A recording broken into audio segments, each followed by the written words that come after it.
अस्सलाम वालेकुम रहमतुल्लाहि व बरकात। अल्लाह के नाम से शुरू जो बड़ा कृपालु और अत्यंत दयावान है। मैं हूं मोहम्मद नफीज अंसारी और आप देख रहे हैं the political. Uttar Pradesh Vidhan Sabha election 2022 में सबसे ज़्यादा चर्चा अगर किसी की हो रही है तो वो है बैरिस्टर असदुद्दीन ओवैसी साहब की पार्टी ऑल इंडिया मजलिस इत्तेहादुल मुस्लिमीन। ऐसा इसलिए क्योंकि बैरिस्टर असदुद्दीन ओवैसी साहब ने 100 से भी ज़्यादा उत्तर प्रदेश की सीटों पर चुनाव लड़ने का मन बना लिया है, जिसको देखते हुए वे नेशनल मीडिया से लेकर गोदी मीडिया तक सब एक ही तरीके की बात कर रही है। उसमें से एक अभिशार शर्मा है। इन्होंने बैरिस्टर असदुद्दीन ओवैसी साहब पर बहुत बड़े बड़े इल्ज़ाम लगाए हैं, जिसकी चर्चा इस वीडियो को कुछ ही देर में करेंगे। पहले बात करते हैं एक पोस्ट के बारे में जो कांग्रेस द्वारा फैलाई गई है, जो कि जुम्मन मुसलमानों को मूर्ख बनाने के लिए उन्होंने फैलाई है। अब आप पूछेंगे जुम्मन मुसलमान क्या है, तो उसका एक्सप्लेनेशन मैं आने इसी वीडियो के एंड में आपको दूंगा।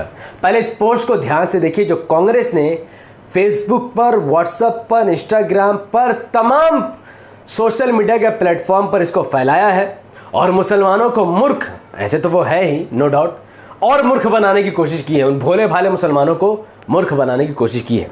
इस पोस्ट में लिखा क्या है, पहले तो इस पोस्ट की तस्वीर को ध्यान से देखिए, जहां पर बैरिस्टर असदुद्दीन ओवैसी साहब अमित शाह से गले लग रहे हैं। वाह, क्या मोहब्बत दिखाया गया इस पोस्ट में कि एमआईएम और बीजेपी एक ही टीम। और नीचे लिखा गया कि यूपी चुनाव के लिए भाजपा ने मांगी ओवैसी से मदद। सेकंड लाइन, 100 सीटों पर उम्मीदवार उतारेंगे ओवैसी। थर्ड लाइन, भाजपा को लाभ पहुंचाने के लिए एक धर्म विशेष को गाली देंगे ओवैसी। और फोर्थ लाइन, चुनाव को हिंदू वर्सेस मुसलमान बनाने में ओवैसी निभाएंगे महत्वपूर्ण भूमिका। इन चार लाइन में एक बात तो 100% सच है, वो है सेकंड लाइन, 100 सीटों पर उम्मीदवार उतारेंगे ओवैसी। ये 100% सही है।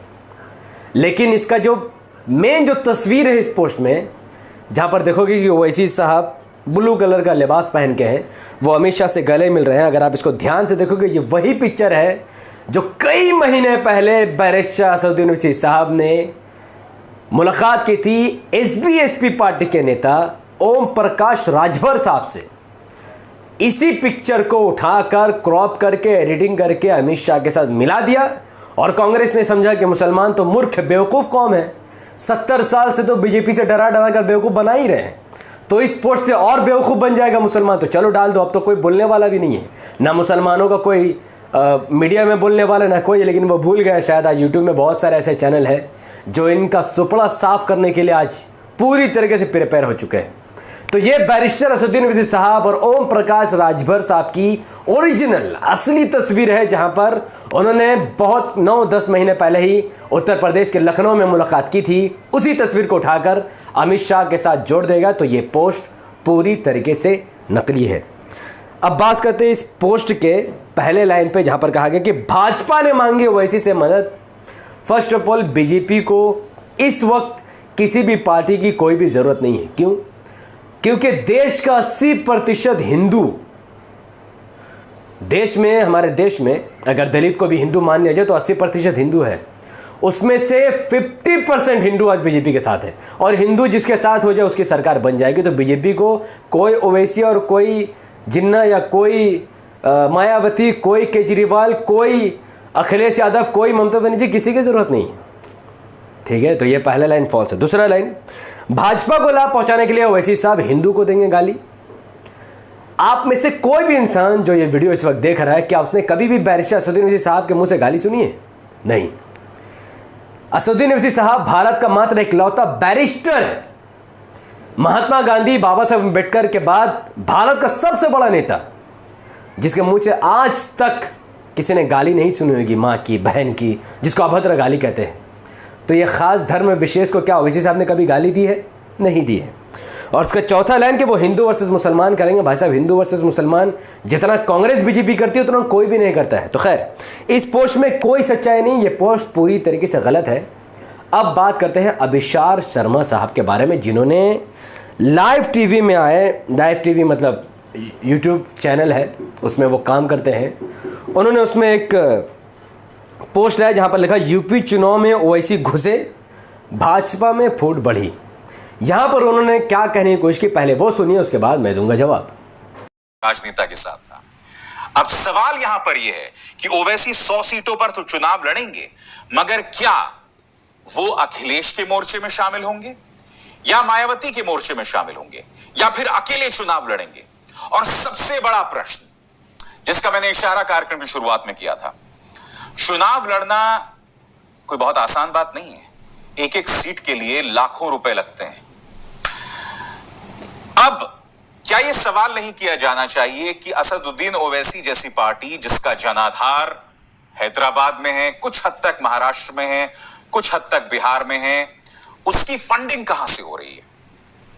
क्योंकि यह सवाल मैं बीजेपी के लिए भी उठाता रहा हूं, तो क्या यह सवाल ओवैसी के लिए नहीं उठाया जाना चाहिए?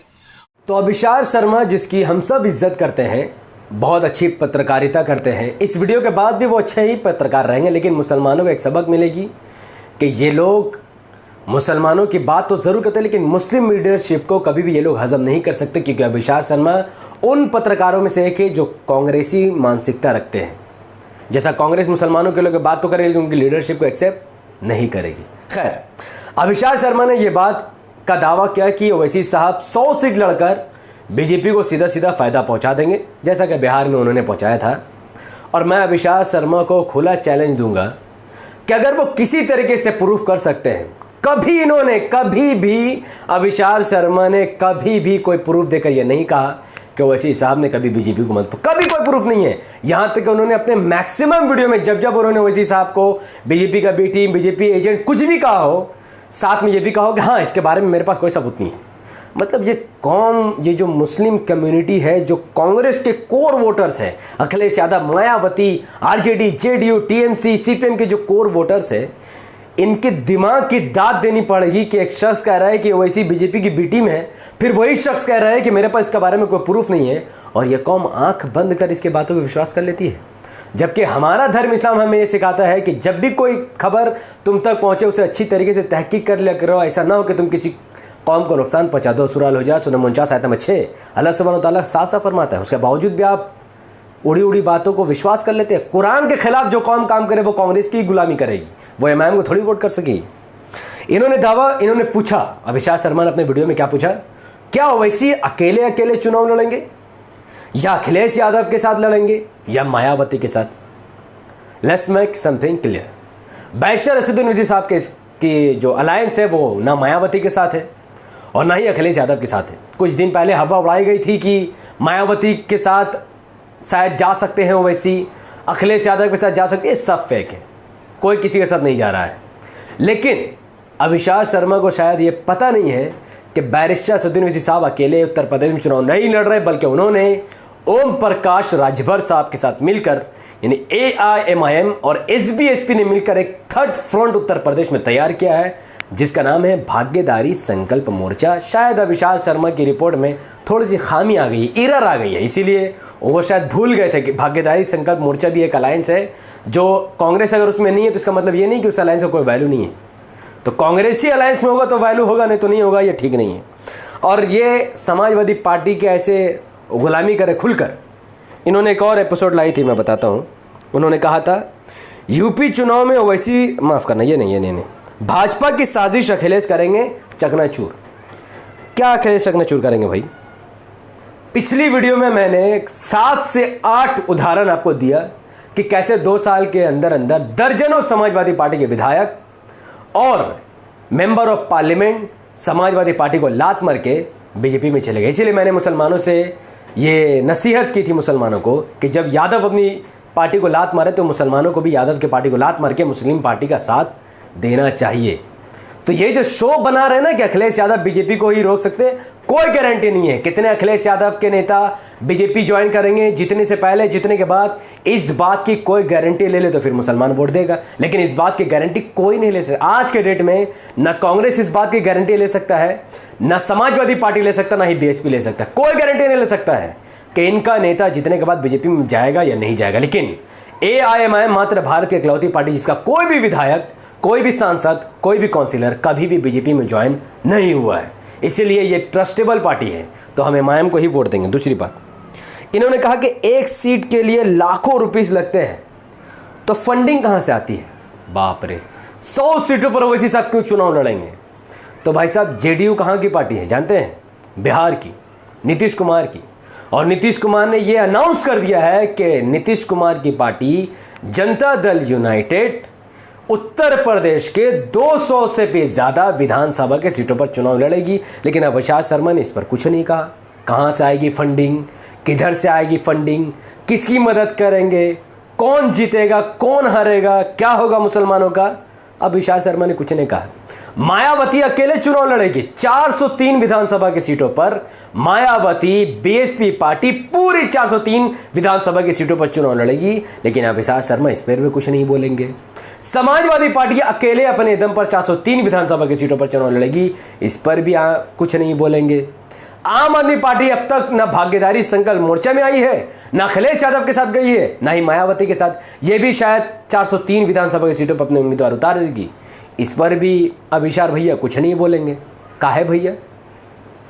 कांग्रेस खुद किससे अलायंस कर रही है? कांग्रेस कह रही है हम भी उत्तर प्रदेश में अकेले चुनाव लड़ेंगे, और कांग्रेस जहां जहां चुनाव लड़ती है वहां वहां बीजेपी सरकार बना लेती है। हमारे देश में 29 स्टेट है ना, मैं 20 स्टेट का उदाहरण दे सकता हूं जहां कांग्रेस की वजह से बीजेपी की सरकार बनी। लेकिन अविनाश शर्मा अगर कांग्रेस के लिए बोल देंगे तो फिर तो कोई बचेगा नहीं ना। माए बाप ही इनका कांग्रेस है। तो कांग्रेस तो देखो मुसलमानों तो हमें बेवकूफ़ कैसे बनाया जा रहा है। ब्राह्मणों की पार्टी कांग्रेस 403 विधानसभा की सीटों पर लड़े तो कोई ऑब्जेक्शन नहीं करेगा। यादवों की पार्टी समाजवादी पार्टी अगर 403 विधानसभा की सीटों पर चुनाव लड़े तो कोई ऑब्जेक्शन नहीं करेगा। दलितों की पार्टी बहुजन समाज पार्टी अगर 403 विधानसभा की सीटों पर चुनाव लड़े तो कोई ऑब्जेक्शन नहीं करेगा। यादवों की एक और पार्टी जनता दल यूनाइटेड अगर बिहार की पार्टी है, अगर वो 200 विधानसभा की सीटों पर चुनाव लड़े कोई कुछ नहीं बोलेगा। अगर दिल्ली की एक पार्टी अरविंद केजरीवाल आम आदमी पार्टी 200-300 सीटों पर चुनाव लड़े कोई कुछ नहीं बोलेगा। बीजेपी पूरे सीटों पर चुनाव लड़े कोई कुछ नहीं बोलेगा। तो जब मुसलमानों की पार्टी एमआईएम चुनाव लड़ती तब ये लोग क्यों बोलते हैं और इनका सुर एक जैसा क्यों है? मैं दिखाता हूँ। ये गोदी मीडिया है जो चिल्ला चिल्ला कर कह रही है, गोदी मीडिया चिल्ला चिल्ला कर कह रही है कि किसका खेल बिगाड़ेंगे ओवैसी। सेम वैसे ही जो अविनाश शर्मा कह रहे हैं, जो कि वो गोदी मीडिया नहीं है, नो डाउट, लेकिन गोदी मीडिया भी कह रही है कि मैम ओवैसी साहब 100 सीट क्यों लड़ेंगे। अविनाश शर्मा भी कह रहा है कि 100 सीट क्यों लड़ेंगे। इससे मुसलमानों को क्या समझ में आ रहा है? अब आते हैं मेन मुद्दा में कि क्या ऐसा नेता बीजेपी से आपको बचा सकता है जिसकी पहले ही 2012 में उत्तर प्रदेश में समाजवादी पार्टी को बहुमत से सरकार मिली। 2014 में मुजफ्फरनगर का दंगा हुआ। 1 महीने तक मुसलमान अपने इलाके से भागकर कब्रिस्तान में जाकर शरण लिए हुए थे। किसी ने उनकी मदद नहीं की। पुलिस चाहेगी तो कौन सा दंगा नहीं रोक सकता, लेकिन पुलिस ने दंगा नहीं रोका। क्यों? क्योंकि ऑर्डर ही नहीं थे। किसकी सरकार थी भाई? समाजवादी पार्टी की। ये रिपोर्ट कह रहा है। तो जिस समाजवादी पार्टी ने आपको बीजेपी से डराया, फिर अपनी सरकार बनाई, फिर भी दंगा हो गया, तो फिर काहे के लिए वोट दे भाई? लात मारो ऐसी पार्टी को। क्यों वोट दे? किस लिए वोट दे?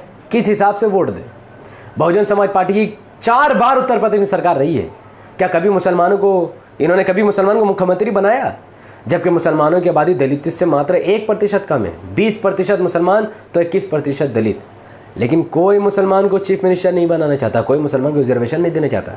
और एमआईएम क्या कह रही है? एमआईएम कह रही है कि हम अपना डिप्टी सीएम का दावेदारी ठोकेंगे। अगर एमआईएम को 100 विधानसभा की सीट मिल जाती है तो एमआईएम का डिप्टी सीएम 100% होगा। कम से कम 5-6 बड़े बड़े एमआईएम के मंत्री होंगे, तो फिर मुसलमानों के लिए काम होगा। तो फैसला आपको करना है।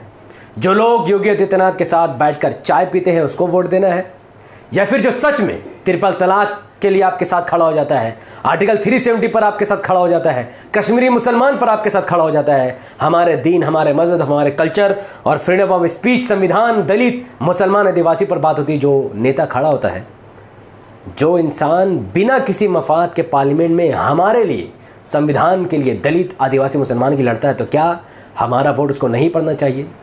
मैं समझता हूँ कि जो लोग आप पर एहसान करते हैं, जो लोग आपकी मदद करते हैं, हमारा फ़र्ज़ है कि हम उसका शुक्रिया अदा करें। इस्लाम भी हमें यही सिखाता है। तो वैसे साहब का शुक्रिया अदा वोट देकर ही हम अदा कर सकते हैं।